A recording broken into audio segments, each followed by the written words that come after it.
The golden rule of Viking society. Gold was the glue of Viking society, and the longships took them to it. The strongest and wealthiest, Viking chieftains and kings, ruled by giving generously to those under their command. Trade and conquest filled the coffers of the kings, and the Viking age simply would not have existed without the longship, the best boat of the day, taxis of terror and trade. The Vikings lived in a highly structured society, with a chieftain priest at the top. Below the chieftain, the class of freemen included warriors, farmers, artisans, lawyers, and poets. These roles were fluid, and while every warrior was also a farmer, some were also poets and blacksmiths, lawyers and priests. Viking society also included slaves, the bottom of the social ladder. The slaves, often other people captured during Viking raids, could be killed in any season and for any reason. During the Viking Age, 800 to 1066, the kings rose to ultimate power by might and bloody battle, killing or cowing all other chieftains. Harold met a bedazzling princess who refused to marry him unless he made something more of himself. The frailty of the male eye, the lure of love, her face, would launch 1,000 ships. To meet her challenge and gain her as his wife, he aimed to conquer all of Norway, and he refused to cut, comb, or wash his hair until he achieved this lofty goal. He succeeded by sea, using longships with berserks growling in the prow.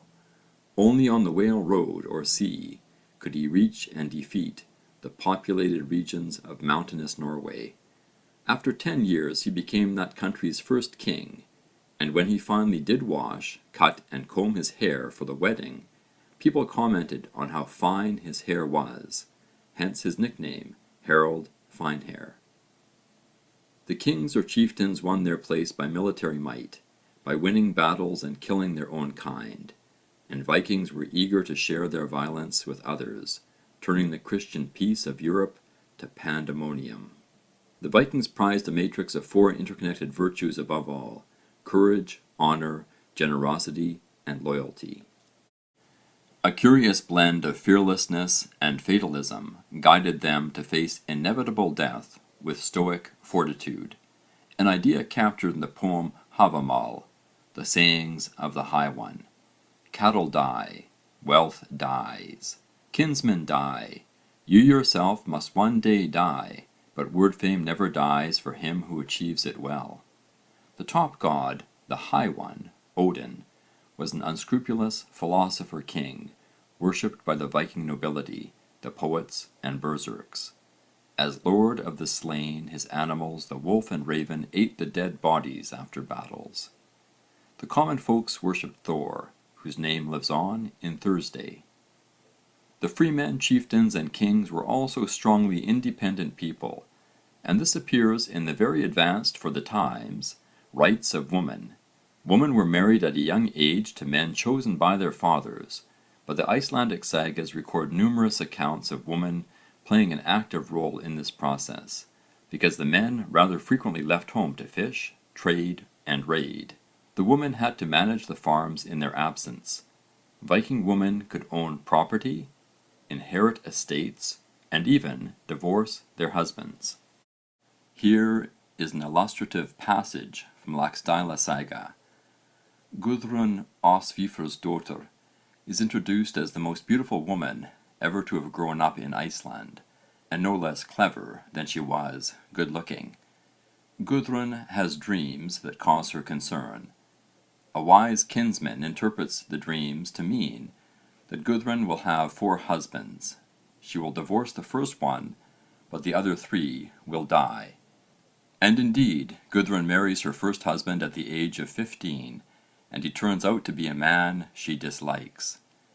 She makes him a shirt with a low cut neck, and then shortly thereafter divorces him on the grounds that he wears woman's clothing.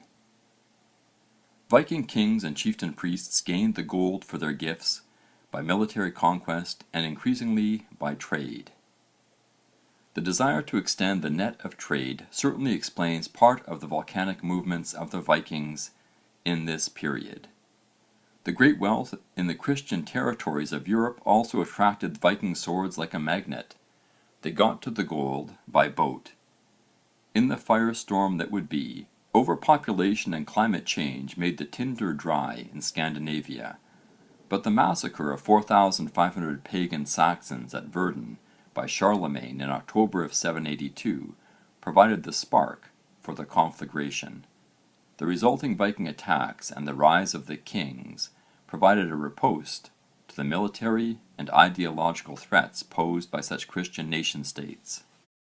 The swan-breasted and swan-necked longships would carry merchants and warriors to distant shores in search of the silver, gold and other goods to fuel their gift-giving economy. Skimming over the rough waves of the North Atlantic by sail or rowed up a river, these versatile and sleek swans took the adventurous and warlike Norse to lands far west, east and south. The Viking craftsmen, important artists in the society, built the hull first, overlapping the planks in what is termed the clinker-built or lapstrake style, and the internal crossbeams were often tied to the ribs near the keel to provide added elasticity. Archaeology has proven that Norwegians traded at Ribe, the oldest commercial centre in Denmark, prior to the start of the Viking Age, so the development of naval skills and technology began under the aegis of peaceful trade. History, although sometimes written in stone, is fragile like ice. Each historian and each age has limitations and biases, the imperfections and shortfalls of our shared humanity, and the hard facts that furnish history are often too many today and too few in the past. Modern archaeology has greatly improved our knowledge of the Viking Age, but we owe a debt to the early writings of Iceland, primarily the sagas, the only extant written sources on the Vikings by a Viking people, our clearest window on that past.